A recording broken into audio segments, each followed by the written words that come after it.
Hello everyone, I'm Brian. Welcome back. Let's go to continue.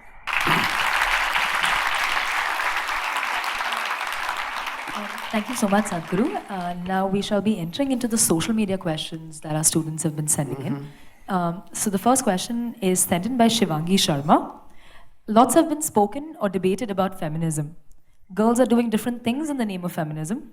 Is there any meaning to feminism, or are we fighting a non-existing idea? See, there is a meaning to equal opportunity for all human beings. Okay, so if I were to answer that, I think it's, how to say, it was kind of, I would say kind of meaningful in the past. It's really it's really hard to say they generally wanted equality. It's not really. Um, they did to a lot of degrees, but not to a certain degree. So what I mean by this is that in terms of everything but one thing, they genuinely wanted equal opportunities. I'm 100% for that. But there is one thing that I don't think they fought for, which is the draft, which is exclusively to men only. You know, I believe in the founding, you could say in a sense, the founding of this country. The reason why men had actually, I did a little bit of research. Actually, both men and women actually had the right to vote, but it was taken away though. Slowly but surely, it was taken away from women, and I think it's because of the draft. If you are mandated to serve and die for this country, you have this special privilege to vote because you could literally die at any time, and the decision that's made for this country could literally put you at war. So if you have this duty to die, you have a right to make a decision about this country. Women didn't have a duty to die. They were overall, women and children were protected. So this is the reason why they didn't have the right to vote. And also, I believe during the women's suffrage, I believe there was a group of women who did not want the right to vote. The reason why being is because it thought that it came with the responsibility of military service, as in, well, the draft. Let me put it that way. You know, they didn't want to they didn't want to be subjective to that. And again, fact check me on this one 100%. I believe there was a man who led the wanting women to have equal right to vote. I'm not sure, but anyways. But yes, so right now, women, generally speaking, have equal opportunities to that of men, but they don't have equal responsibilities, at least not in totality. So, again, in terms of the workforce, in terms of everything domestic, I believe they are very much equal. There's women-owned companies, there's women CEOs, so it's not impossible for women to get at the high. I mean, men and women can get to that point. Men and women can run and own their own business, you know. But at the same time, you know, men don't have to. Women don't have to fight in the war.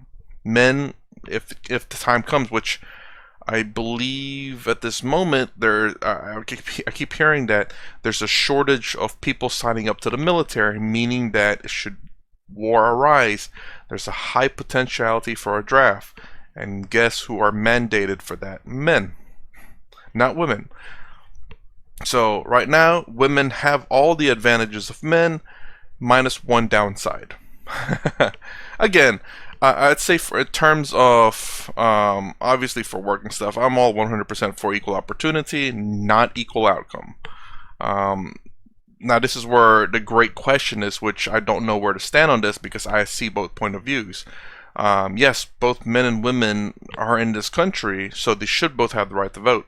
At the same time, the right to vote was there because for men because they were subject to the draft, meaning that at any given moment, should war start, men are subject to go into military conscription to fight and die for the country.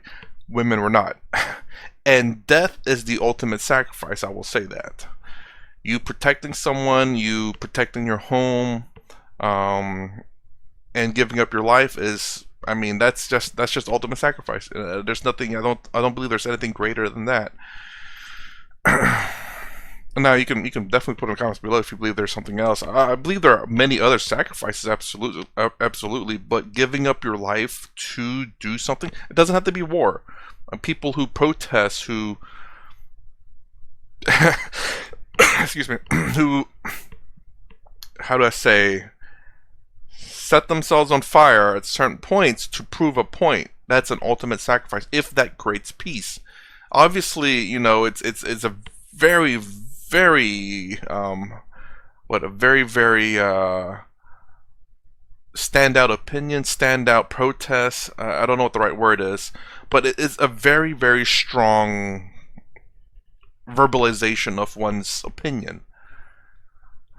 But I mean, sacrificing your life, I don't know. If it had the right outcome, that's great. But at the same time, I guess you could say that to war too, where if some people die in war, that doesn't stop the evil or whatever it is to stop. You know, I'm sorry, this last part's probably really confusing, but hope you understand that sacrifices doesn't always end up getting the outcome that you want. People going to war doesn't necessarily mean it's going to stop that. You could literally lose your men and then them succeeding. Whereas, like, the same thing with the guy who just sacrificed himself. Like, he could have sacrificed himself and nothing would have changed. It would have been a waste of life. So, I mean, he still made the valid point, I suppose. I'm not sure how to feel about that, honestly. I never really thought about it. But, you know, these are ways of, I guess you could say, an ultimate sacrifice to hopefully defend what you believe. You should not even consider their gender. Women should have rights. I don't like that. All human beings should have equal opportunity. And they should choose what they want to do. What a man wants to do, what a woman wants to do, it's the choice of an individual. Just thinking all women are same, all men are same is a stupid idea. The requirement is not the same, the drives are not the same, and the aspirations are not the same. So, all women be like this, all women be like that, this is a very… this is the problem. When something is going wrong, people react to that and they think they can correct it by reversing everything. Yeah. Reverse is not the answer. Reaction is not the answer. What you do in reaction will always lead to one kind of injustice, will lead to another kind of injustice. There are various aspects attached to this, but feminism, if you're importing it from United States, most of the feminists, they didn't live well. Right now, a lot… I don't know when this was made. Sorry to keep interrupting. I'm saying a lot more this time around, but this is a very big thing and still going on today. A lot of feminists, I will say this, who discover they're no longer feminists are much happier. It's really weird. There's a lot of people out there who, not just feminists per se, but people who do justice, quote unquote feminism, who are out there looking for trouble and finding trouble in everything, even there's not one there, because they always want to be mad, they always want to be doing justice. In reality, it's just looking for problems when there's not really one there, because they need problems to exist, so they have to find problems to keep their justice going. And there are people out there who were in these groups, and then when they realize the truth, you know, I say that in quote because it's kind of, there's a lot more to it than just that, but let's just keep it simple. The truth, they are much happier. They're no longer these justice warriors or these feminists, and they realize the realities of the situation. That not everything's a problem. Some things just turn out to be that way. Some things are just meant to be that way. Some things are just that way. And it's not anyone's fault, and it's not anyone's way per se. But when we realize this and they see the realities of life, again, simplifying things so I don't ramble too much, they are significantly happier. And I believe there is a lie going on in the United States to young women, and it's directed, it's kind of with feminism in line, and I believe there's a supposedly, we can fact check this one, a study that's been done that shows that there are going to be a lot more single women when they're older. They're going to be so unhappy. They talked and talked and talked, and in the end their life is empty. Not because there is no man, you don't need a man, it's your choice, okay?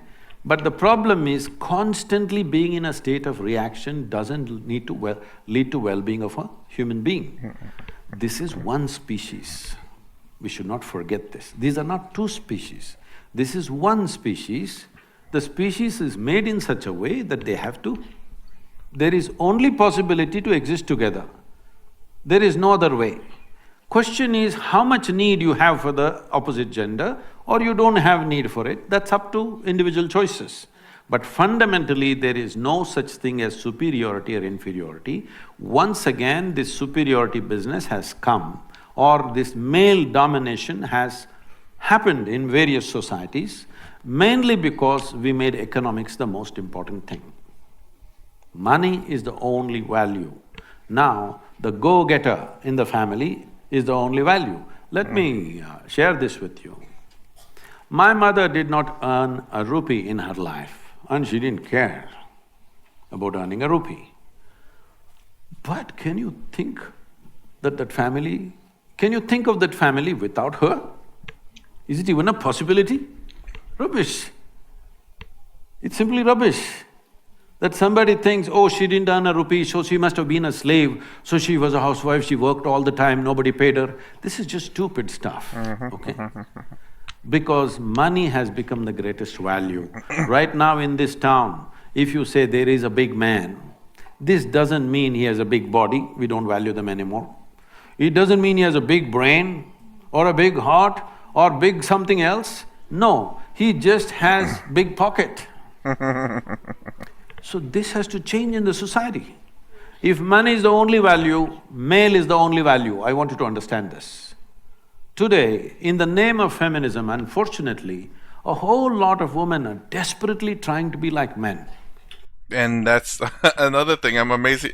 Wow. And again, in the red pill kind of community, you could say, like, especially I like watching a lot of the dating ones, or not the dating ones, but it's like the dating kind of thing, I guess. I don't know what to call it, but it's a lot of these women that are in like very densely populated areas, and they give their opinion, and it's so interesting. I find human psychology interesting, but so interesting to what they think the world is like, and what their perspective of their life is like, of what the human experience is like. You could even say that too. And but he's right. In terms of the Western, at least the United States, I don't know if it's all the Western world, but I think they do say the Western world. But anyways, in the United States, that women are becoming like men. They're killing literally femininity. Females are killing femininity. There are going to be no more females in a lot of sense left. And that's why you have like passport bros. I never watch any of their stuff. I have no idea. I've heard they just go overseas to where they're more traditional women. Now, again, I have no issues with people going to other countries and finding love. Again, love, not just to sleep around. I don't like people who just goes around and just uses people. I believe in being honest and truthful, and what I reject is if you just want to sleep around and the woman just wants to sleep with you and have no connection, that is 100% fine by me. But if the woman's looking for a genuine connection and you lie to them saying you're going to give them that and you just want to sleep with them, you're garbage. So again, if completely honest with each other and both agree on what y'all want, and there's no issues there. But yes, amazingly, a lot of Western men are going to Eastern areas because they tend to be more traditional and not like men. It's not so much in India. If you look in, business districts of United States and UK and other places, I feel terrible for these women. All the time they have to be in a certain way. It is so hard to be a woman in the Western country these days. At one time it looked like freedom. You will see it is so extremely difficult to be a woman because she has to be always balancing on four-inch heels, and she has to be dressed like this, and she has to carry these bags like a man. Everything, heavy bags and computers and going here, going there, just doing the same stupid things that man is doing.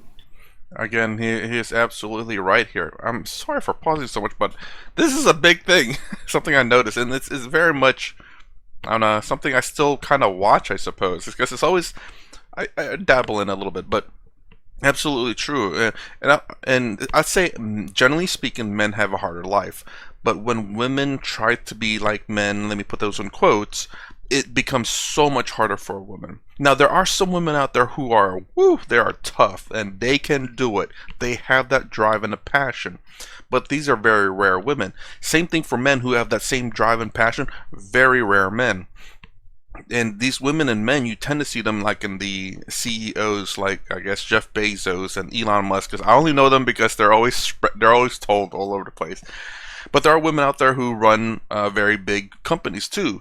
It's just that they're not very outspoken. They're just busy running the company, you know. And there's probably a whole bunch of other men out there who are doing the exact same thing, but are just never noticed because they don't care to be out in the spotlight, like Jeff Bezos maybe, because Amazon's a big company. Elon Musk, well, you know, he does a lot of shenanigans, and Bill Gates, because he was known as one of the richest men a long time ago, and then he runs Microsoft. So I only know those three men. Oh, Steve Jobs, I guess, because Apple. So I don't know who runs Samsung. I don't know who runs Sony. I don't know who runs the cars and stuff. So again, just those minuscule amount of people I know that are in the high-end tier. But yes, anyone driving up to be a CEO or something, it's very exhausting, regardless of man or woman. But yes, so if you're trying to do quote-unquote men things, which is just becoming a CEO, you have to work yourself very, very hard, regardless. And it is tough. So I guess I wouldn't say it's harder for a woman. I'd say it's just harder in general because of what you're trying to achieve. This is all about how I earned a few dollars more than another man.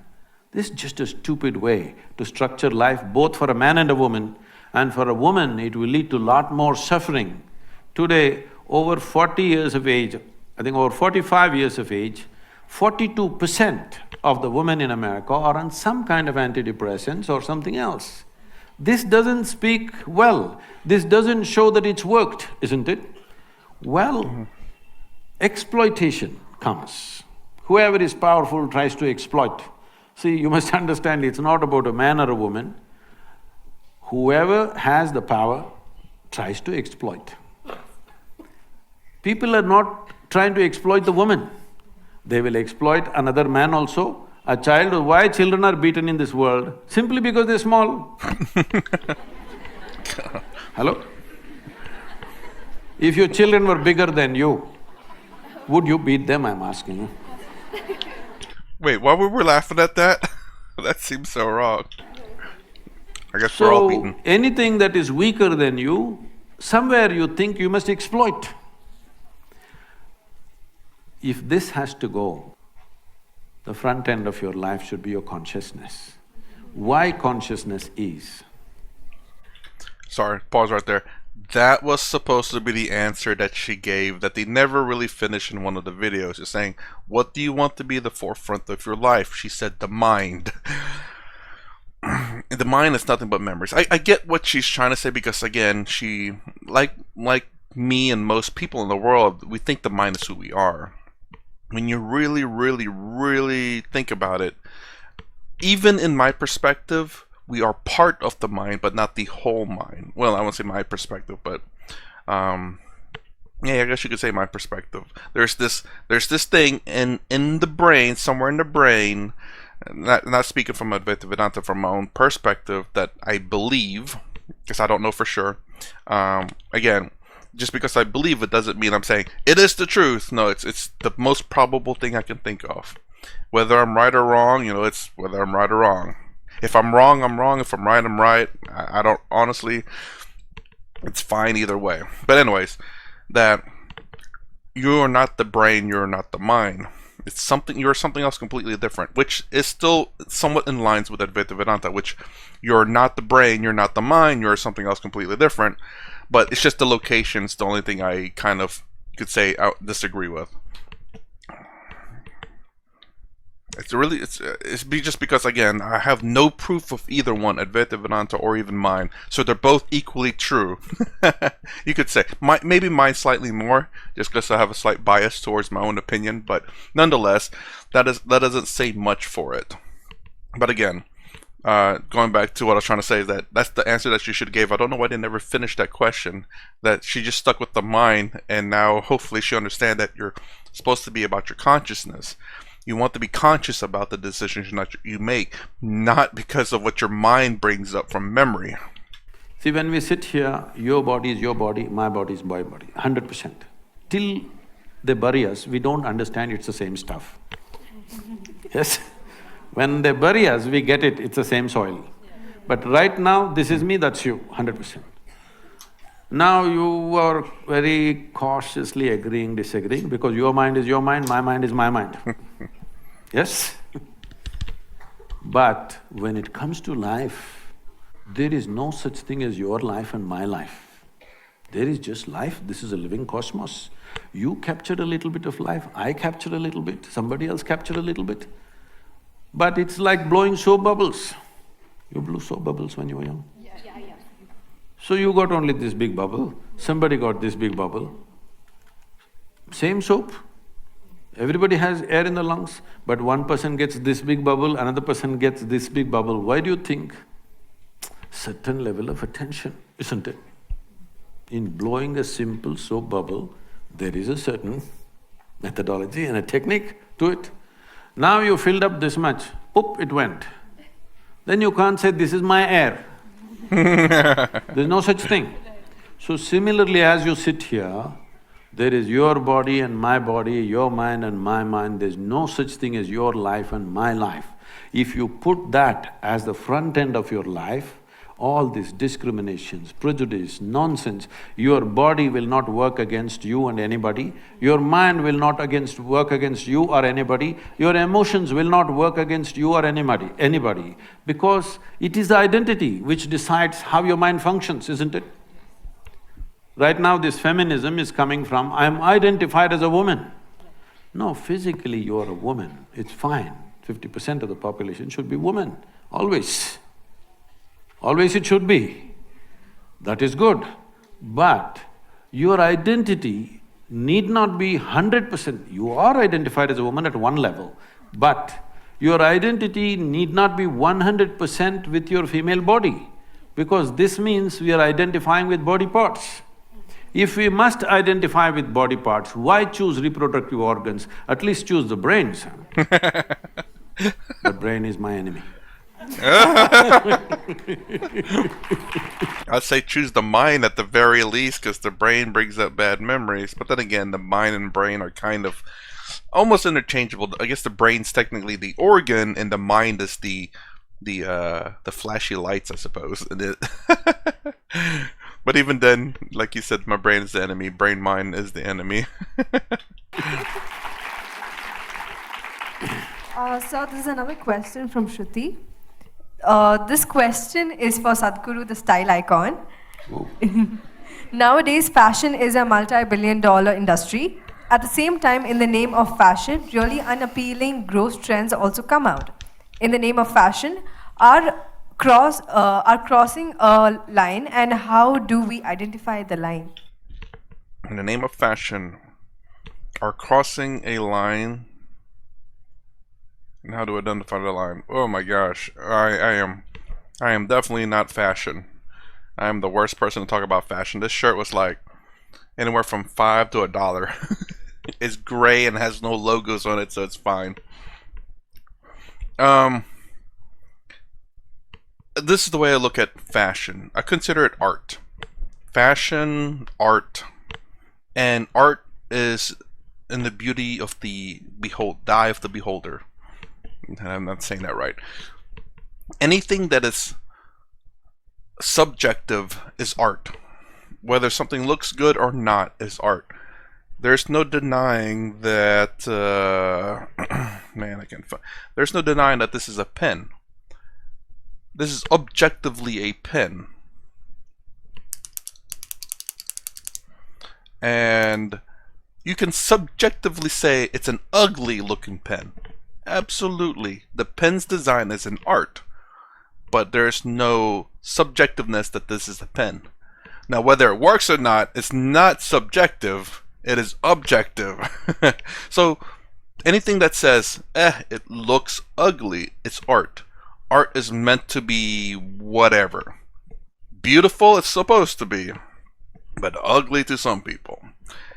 Beautiful to maybe most or maybe some. Who knows and who cares? If you like the art, then you like the art. There's an art of a I believe in one point they actually someone who went into an art studio left a banana peel on the wall or something like that, and people thought it was a fantastic art. Oh man! And then I believe there was a child who painted something, like 6-year-old child, and then an artist saw, that's an amazing art, beautiful, and I had to know who painted it. And when I realized it was a child, double down on it. I mean, it could have been amazing, I guess, you know. To each their own on subjective stuff, you know. I'm sorry. Are we crossing the line, and how do we identify the line? Oh. Well, the first sentence, withdraw that one, huh? I'm not a style icon or something. See, for those of you who do not know this, the third largest polluter on the planet is fashion industry. Oh. Right now. It's estimated across the world, compared to how many clothes, how much clothing our grandparents had, how much clothing we have is on an average 5 times more. All of you seeing that, isn't it? They're saying by 2025, that will double. That means we'll be 10 times more than our grandparents.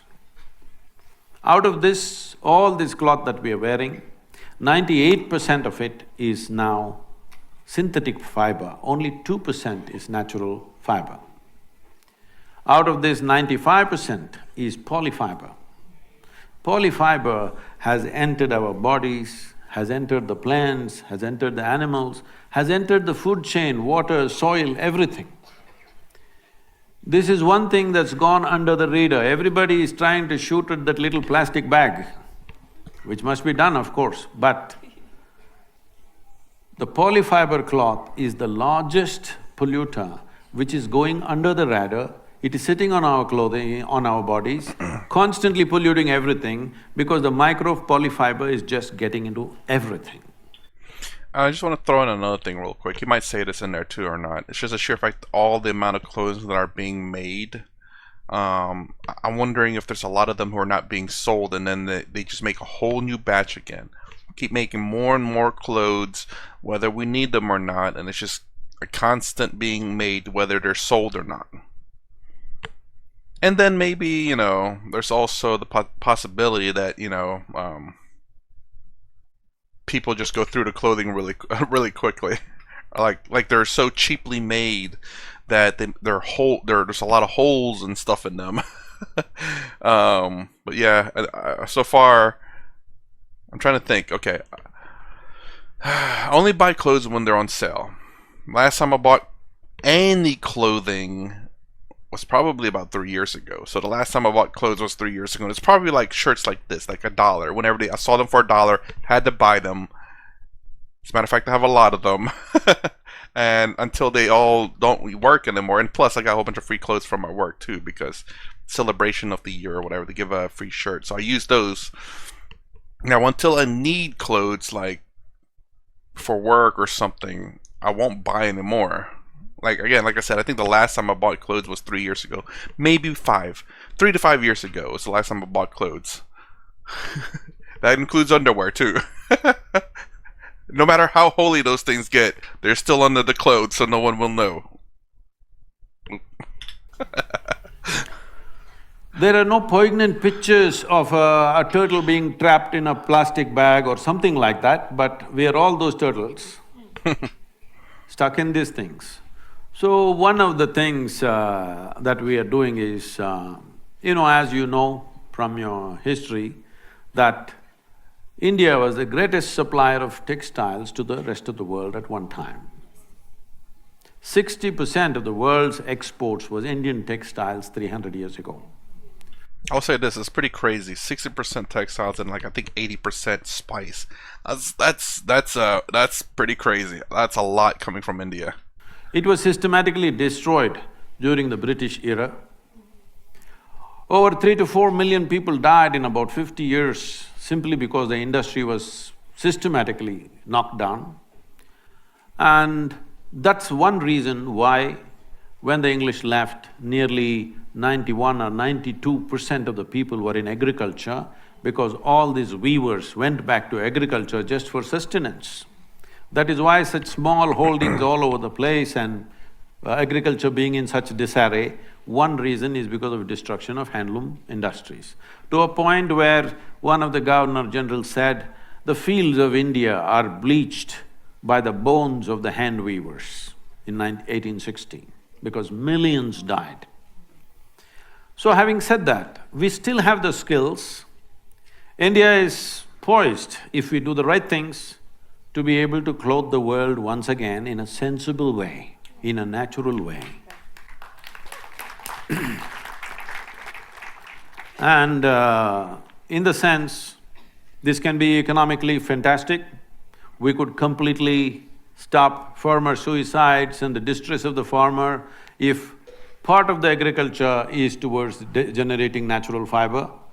We have various natural fibers in this country. Fortunately, I'm seeing the more high-end fashion designers. Recently, I don't know if you saw, we had conversation with Sabyasachi, and people like this are promoting natural fiber.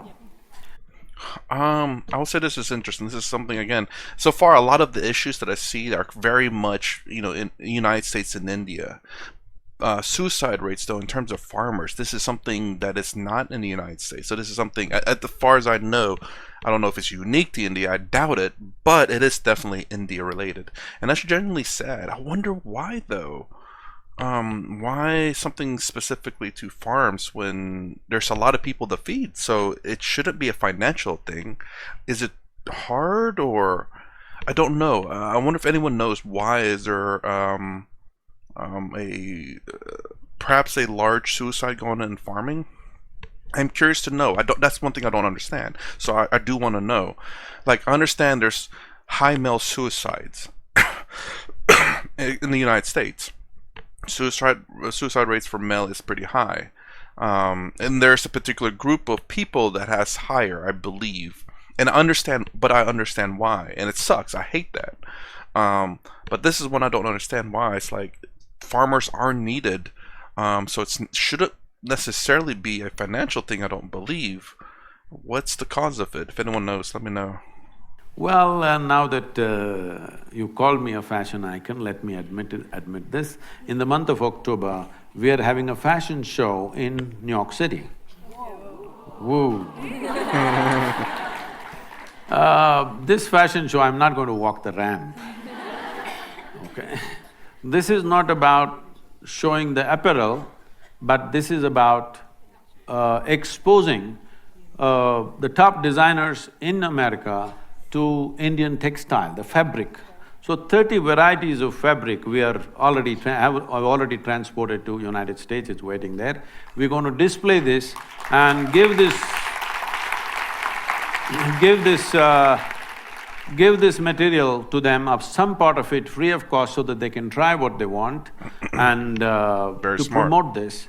This could be a game changer for India's economy. Very, very smart. Like, again, there's people like giving it away for free. Yes, it's smart. You give it to them, you give the initial for free so they can try it out, see what it's like. And if it's very good, then you secured the business in a sense, all because you lost money. You initially lost money, and now because of that loss of money, you gain massive amount of business. Very, very smart. And I don't know how that turned out. Again, I don't know when this came out. If anyone knows, let me know. I wouldn't doubt it's just not it's not just United States. Hopefully, it's he does this around in Europe and around Asia too, because you don't just. I guess the United States is the probably third largest population in the world, maybe third or fourth, somewhere around there. And I guess, and people in the United States have a lot of money to throw around, I suppose. Even throw a lot of money to throw around because we're irresponsible with money. Need not necessarily be handloom, even if it is machine woven, but natural fiber. If natural fiber comes back, there is no other nation on the planet which has the skills that we have. Over 120, over 120 distinct varieties of weaves we have in this country. Nearly 50 of them will die any time in the next 10 to 15 years because only one old person, one little couple are doing something, their children have become software engineers. And it will die in the next 10-15 years unless we revive, because we must understand this. I don't know if you've ever been to a handloom weaving thing, have you been there? Yeah. In Bangalore, there's a lot of silk saree weaving, you must go and see.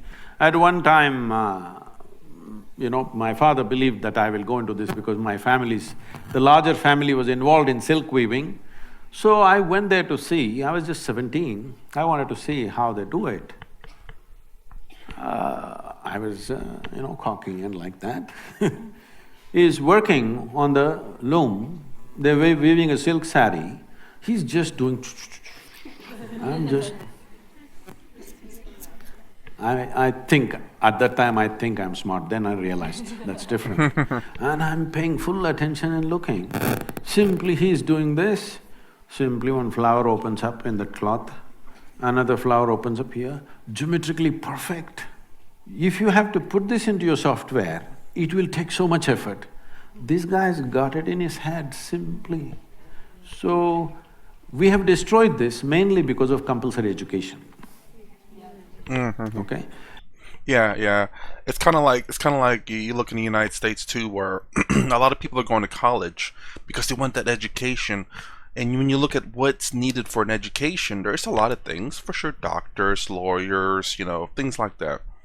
But then you have all these industries that requires no education, but they're manual labor, like welding and stuff. The reason why I say that because that's something I know that's close by, and they pay a lot for it. You know why? Because barely anyone's getting into it.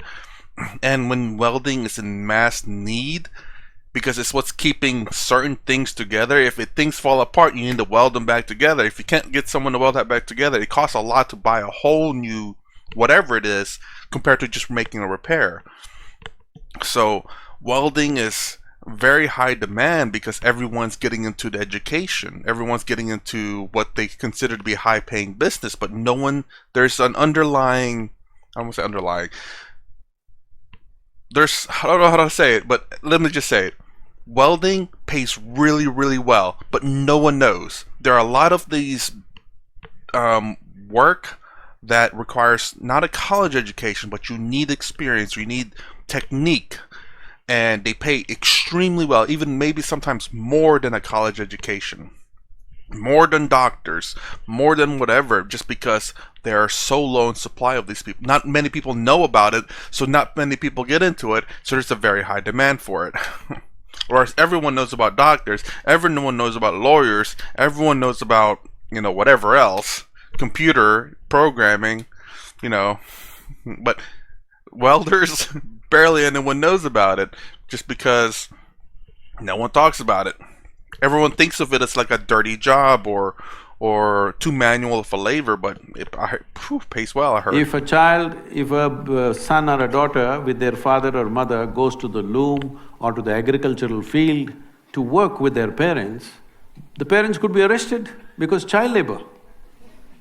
So we are determined to destroy all the skills in the country and have millions of graduates who have the attitude of the educated and who don't know how to do a damn thing in their life.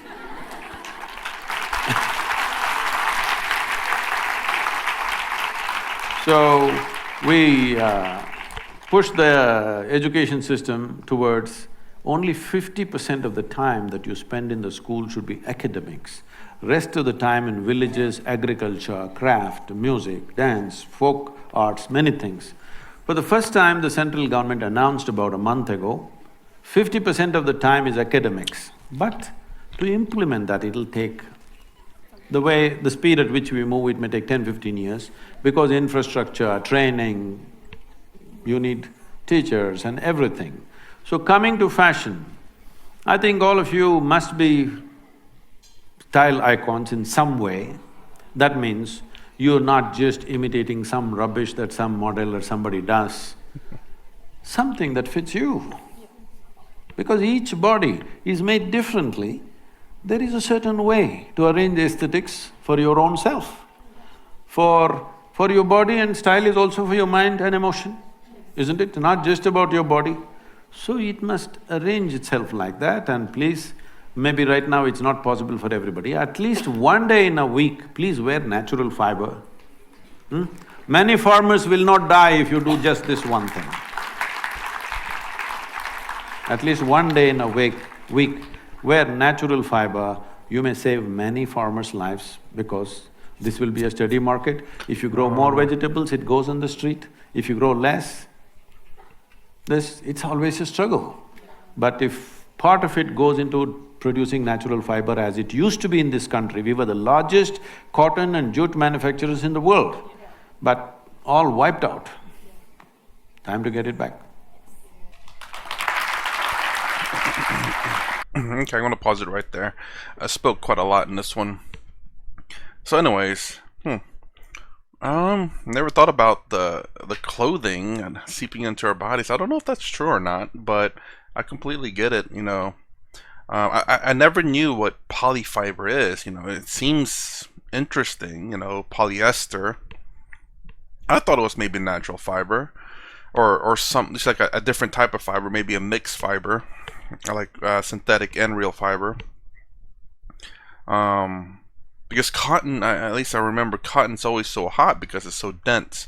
But when you get this polyfiber, it's a little bit lighter, and it's a little bit breathable.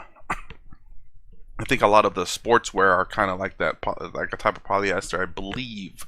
Again, I don't really pay attention to what my clothes are made out of. I pay attention to more of the price because I can afford expensive clothing. But yeah, very interesting. Again, let me know about the farmer situation. I know I've heard that before. I can't remember if anyone answered in the comments below. About like what's the cause of it. Again, like, you know, food is always needed. It's just there's too many. I mean, I don't know. I'm really stumped on this one. I do want to understand, absolutely. So always let me know in the comments below. If you like my content, please consider subscribing. Thumbs up, thumbs down below. Thanks for watching. I'll see you in the next vid.